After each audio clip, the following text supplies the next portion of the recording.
दोस्तों को मेरी तरफ से नमस्कार।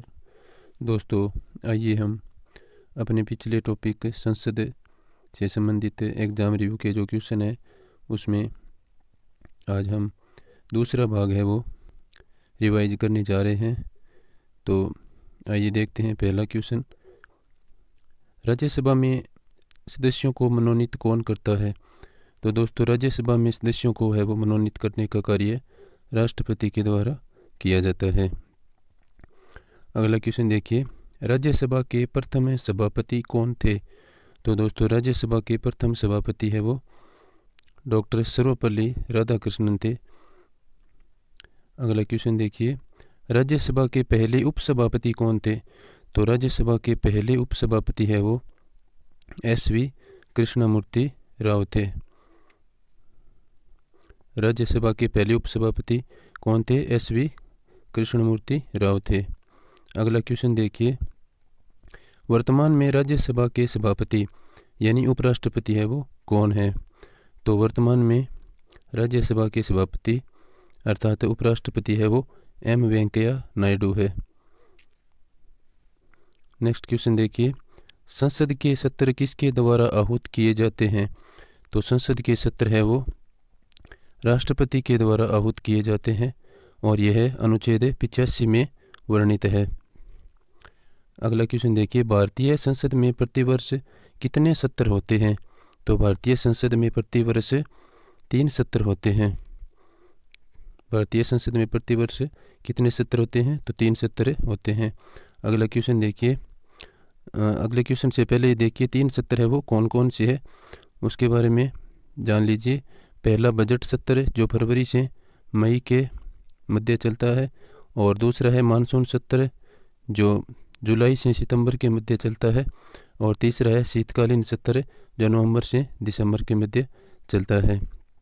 अगला क्वेश्चन देखिए, संसद के एक सत्र की अंतिम बैठक और अगले सत्र की प्रथम बैठक में अधिकतम कितना अंतर हो सकता है? तो दोस्तों, इस बैठक के अंतर है वो 6 महीने का अंतर होता है। इस बैठक में 6 महीने का अंतर होगा। अगला क्वेश्चन देखिए,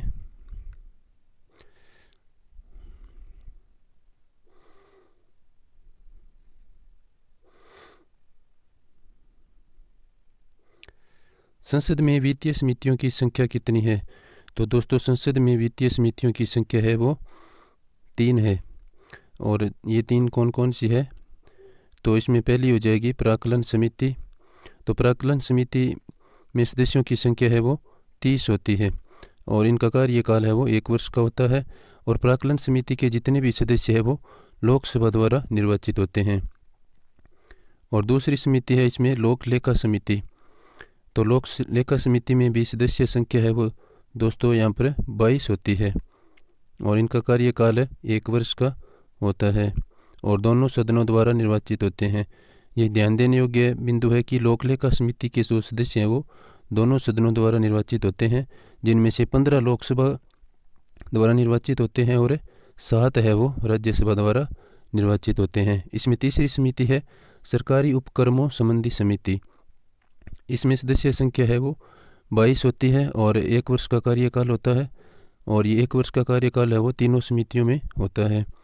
और सरकारी उपक्रमों संबंधी समिति में भी जो सदस्य हैं वो दोनों सदनों द्वारा निर्वाचित होते हैं। तो इसमें 15 लोकसभा और 7 राज्यसभा द्वारा निर्वाचित होते हैं। तो ये 3 वित्तीय समितियां थी। इन वित्तीय समितियों से संबंधित प्रश्न है वो कई बार एग्जाम्स में आए हैं। तो ये 3 समितियां बहुत ही महत्वपूर्ण है। वैसे तो संसद में समितियों की संख्या बहुत ज़्यादा है, लेकिन इन 3 समितियों से प्रश्न है वो बहुत बार एग्जाम्स में आए हुए हैं। अगला क्वेश्चन देखिए, संसद की प्राक्कलन समिति में कुल सदस्य संख्या कितनी होती है? तो संसद की प्राक्कलन समिति में सदस्य संख्या है वो 30 होती है, जबकि 2 अन्य समितियां थी उनमें सदस्य संख्या है वो 22 थी। अगला क्वेश्चन देखिए, मंत्री परिषद के सदस्य द्वारा सदन में रखा गया विधेयक कहलाता है। तो मंत्री परिषद का कोई सदस्य यदि सदन में विधेयक को रखता है तो वह सरकारी विधेयक होता है। और किसी अन्य सदस्य के द्वारा यदि रखा जाता है तो उसे साधारण विधेयक कहा जाता है। अगला क्वेश्चन देखिए, विधेयक के प्रत्येक सदन में कितने वचन होते हैं?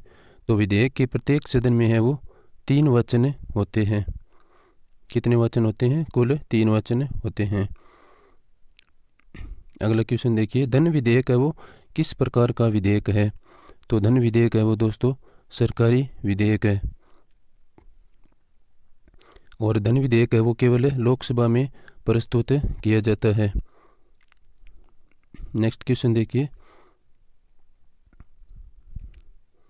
धन विधेयक को किस अनुच्छेद में परिभाषित किया गया है? तो दोस्तों धन विधेयक को अनुच्छेद 110 में परिभाषित किया गया है। बहुत ही महत्वपूर्ण क्वेश्चन है ये, कई बार एग्जाम्स में आया हुआ है। अगला क्वेश्चन देखिए, राज्यसभा किसी धन विधेयक को अधिकतम कितने दिन तक रोक सकती है? तो राज्यसभा है वो किसी विधेयक को दोस्तों कुल 14 दिन तक रोक सकती है, और यदि 14 दिन तक भी राज्यसभा कोई प्रकार का जवाब लोकसभा को नहीं देती है या विधेयक को नहीं लौटाती है तो धन विधेयक है वो पारित माना जाता है। राज्यसभा किसी भी प्रकार से धन विधेयक को प्रभावित नहीं कर सकती या नहीं रोक सकती। अगला क्वेश्चन देखिए, किस अनुच्छेद के अनुसार संविधान संशोधन की शक्ति केवल संसद को दी गई है? तो अनुच्छेद 368 में संविधान संशोधन की शक्ति है वो केवल संसद के पास रहेगी, ऐसा लिखा गया है। अगला क्वेश्चन देखिए, कोई विधेयक धन विधेयक है या नहीं इसका निर्णय कौन करता है? तो इसका निर्णय है वो लोकसभा अध्यक्ष करता है।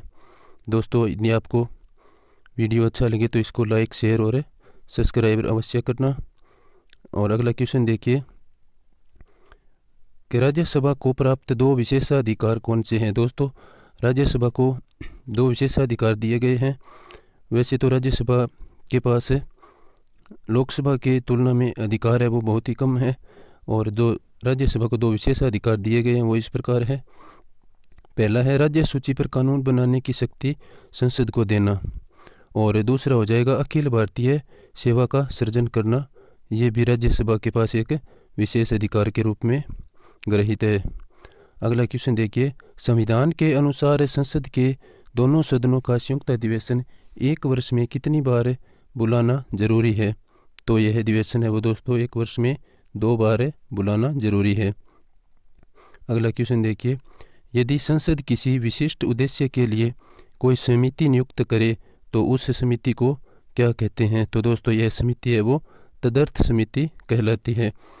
इंग्लिश में एड होक कमेटी कहते हैं, और एड होक शब्द है वो प्रशासनिक शब्दावली के रूप में भी विभिन्न एग्जाम्स में आया हुआ है। अगला क्वेश्चन देखिए, किस सदन में अध्यक्ष उस सदन का सदस्य नहीं होता? तो दोस्तों राज्यसभा का अध्यक्ष है वो उस सदन का सदस्य नहीं होता, अर्थात राज्यसभा का जो अध्यक्ष है वो उपराष्ट्रपति होता है।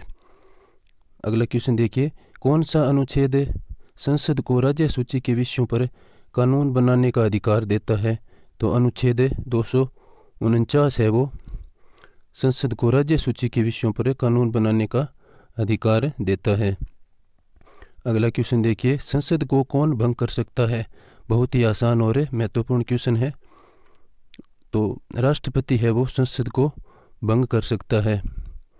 अगला क्वेश्चन देखिए, लोकसभा और राज्यसभा की संयुक्त बैठक कब होती है? तो दोस्तों लोकसभा और राज्यसभा की संयुक्त बैठक है वो दोनों सदनों में मतभेद होने की स्थिति में होती है, और इस बैठक की अध्यक्षता है वो लोकसभा अध्यक्ष करता है।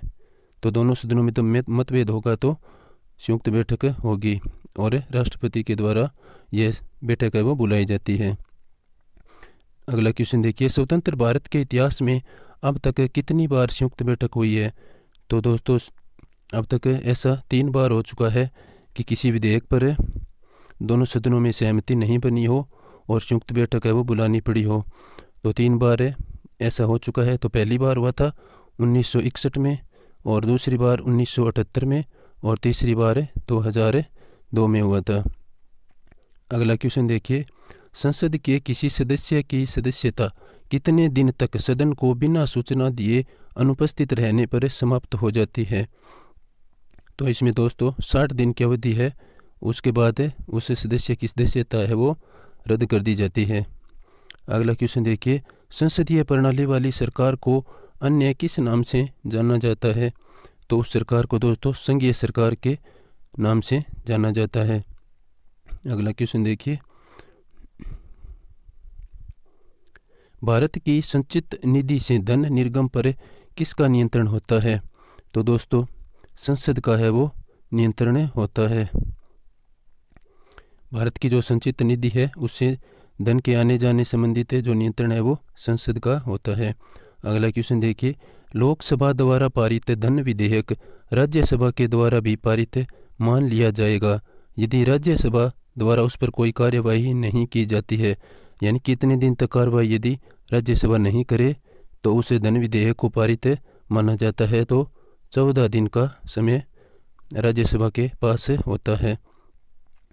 अगला क्वेश्चन देखिए, भारतीय संसद के दोनों सदनों की संयुक्त बैठक किस संबंध में होती है?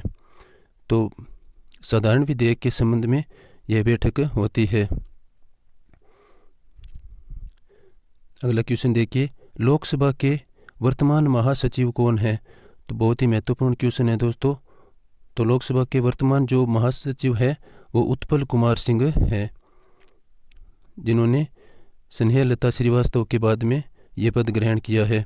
तो इसी क्रम में हम देख लेते हैं कि प्रथम लोकसभा महासचिव MN कोल थे, MN कोल है वो प्रथम लोकसभा महासचिव थे। और प्रथम लोकसभा महिला महासचिव जो उत्पल कुमार सिंह से पहले अपने पद पर काबिज थी वो स्नेहलता श्रीवास्तव थी, और यही है वो प्रथम लोकसभा महिला महासचिव थी। अगला क्वेश्चन देखिए, राज्यसभा का पहली बार गठन कब हुआ था? तो राज्यसभा का पहली बार गठन है वो दोस्तों 3 अप्रैल 1952 को हुआ था, और राज्यसभा की प्रथम बैठक है वो 13 मई 1952 को हुई थी। अगला क्वेश्चन देखिए, राज्यसभा में सभी राज्यों का प्रतिनिधित्व किस आधार पर होता है? बहुत ही महत्वपूर्ण क्वेश्चन है ये भी। जनसंख्या के आधार पर राज्यसभा में सभी राज्यों का प्रतिनिधित्व होता है। अगला क्वेश्चन देखिए,